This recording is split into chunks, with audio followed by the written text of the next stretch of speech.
The idea that love is a union, that we share an identity, we merge with the other through love, is a common one in the history of philosophy. For Badiou, there is no worse theory of love. He is so against the idea of union. He thinks the idea that we unify with our partner means we're precisely missing the phenomenon of love. Loving someone isn't about identifying with them, but rather about loving them in their difference from ourselves. When we think of love as union, we overlook the other's difference from us. We fail to recognize them as a being unto themselves, a being with a unique perspective. When we love someone, what we find is their immeasurable separation from us, not a building of identity with them. Think about looking at a landscape with someone you have been with for years. You look out at this landscape together, perhaps you're embracing, and what you find is that even though you're seeing the exact same landscape, and you may have a sense of what the other is enjoying about this, how they're viewing it, you still don't actually have access to their perspective as it is. They may be standing right next to you, but they're seeing the landscape through their eyes. They're filtering it through their understanding. Their values, their history is distinct from yours, no matter how well you know each other. This idea of looking out at a landscape and realizing that you're doing so with another person whose perspective you cannot inhabit is what Badiou will call a two-scene. The two-scene for him is integral to the phenomenon of love and is completely antithetical to any union. I'm Professor Ellie Anderson. In this video of the Intimate Relationships course, I'll be discussing Alain Badiou's little book, In Praise of Love. Love is under threat today, Badiou thinks. He identifies two main views, both of which suggest that love is a futile risk and which exemplify the threat that love faces today. First is the safety-first concept of love. He uses this great example, I hope you all enjoyed this, of the Meetic app, this French, I presume, app at his time of writing, which suggests that you can have a risk-free love. The safety-first concept of love recognizes that love is scary for a lot of us, and so what we actually want is somebody who's a 94% match for us, somebody who is going to be reliable, not a weird, scary scammer. I mean, that's obviously something we would all want to avoid, or somebody who might break our heart and blindside us, right? The second is the denial of love's importance, where we treat love as mere hedonistic pleasure. We want to engage in casual hookups, but avoid any commitment. We're afraid of actually having loving relationships with other people, and so we just want to focus on our own individual pleasure.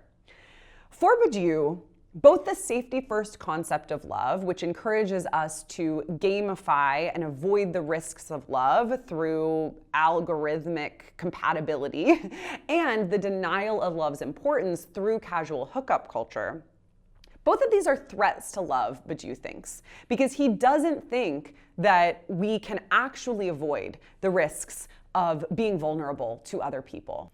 Instead, we should embrace the risks that love involves, understanding that our vulnerability and our desire for love means that we might get heartbroken, but that's an adventure that we should engage in. And engaging in that adventure is actually an expression of our freedom. Badiou, as he suggests towards the end of the book, doesn't necessarily think that love is freer now in France, which is the context in which he's writing, than the age of arranged marriages. In the face of this threat to love due to the safety-first concept and this idea of love as pure hedonism, pure hedonistic pleasure, philosophy has to rally to love's defense. And this, Badiou thinks, means reinventing it. Not going back to some previous conception of the importance of romance, but instead thinking love anew, understanding what unique value love has in our life. Embracing risk and adventure as essential to love, rather than trying to find refuge in safety and comfort. Badiou thinks that Plato, in Socrates' symposium speech, the speech of Diotima, which we've talked about, gets at the essential phenomenon of love, which is that love has a seed of universality. For Badiou, love transforms the randomness of chance into a state with universal value. You start with a chance encounter, a meet cute in rom-coms, right? Like this sort of random meeting. Maybe it's online, so it's not so random, but still, there's an element of chance for sure. But you discover from there that it is possible to experience the world on the basis of difference, not just of identity. And so when you enter a relationship with someone else, you're not expanding your identity and expanding your perspective. Instead, you are going from an individual perspective, a perspective of one, to a perspective in difference, a perspective in two. He describes love as a unique trust placed in chance. And he thinks that love is an antidote to the idea of self-interest. Importantly, Badiou doesn't think that love is an experience we undergo, but rather it is a construction.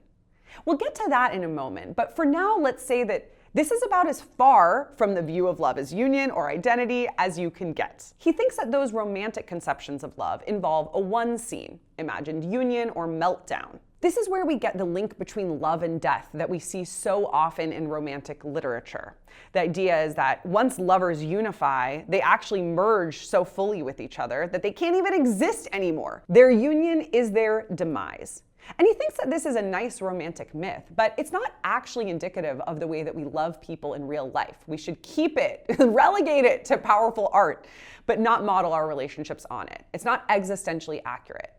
One of the problems with that myth is that it only focuses on the initial encounter and not on the development of a relationship over time. I often think about the fact that romantic comedies end when the couple finally gets together, or even Disney movies end with a happily ever after. There's no real exploration of a relationship once people have entered into it and are facing its difficulties. So often, I've been thinking about this with the TV show Emily in Paris, the only motive for romantic plots is getting together. And once the two are together, then they have to break up because that's the only way the plot moves forward. And then they get back together, so the plot moves forward again. There's very little actual exploration of the complexities of being in a relationship. And Badiou thinks that, whatever, if art doesn't want to focus on that, then it doesn't have to. But we shouldn't think that that gives us an existentially accurate picture of love, because love involves the development of a relationship over time. And he has this beautiful metaphor. He's also a playwright, and he talks about love as being like theater, in the sense that theater must both be spontaneous and premeditated. You rehearse a show over and over and over again, and then you act it out over and over again. Because when you're performing, usually you're performing for multiple performances. And you're often acting out a script that you haven't written yourself. He thinks that this is what happens in love, in a sense. We say the same words over and over again, words that we didn't create. I love you being the most obvious ones. But they take on new meaning each time. The act of repetition isn't some stale, empty act, but instead the very substance of our loving relationships. Love involves a spontaneous desire, but it must be replayed, retaken care of over time. Badiou thinks that there are three contradictory ways of thinking about love in philosophy. First is the romantic view, which emphasizes the ecstasy of the encounter, especially the beginning.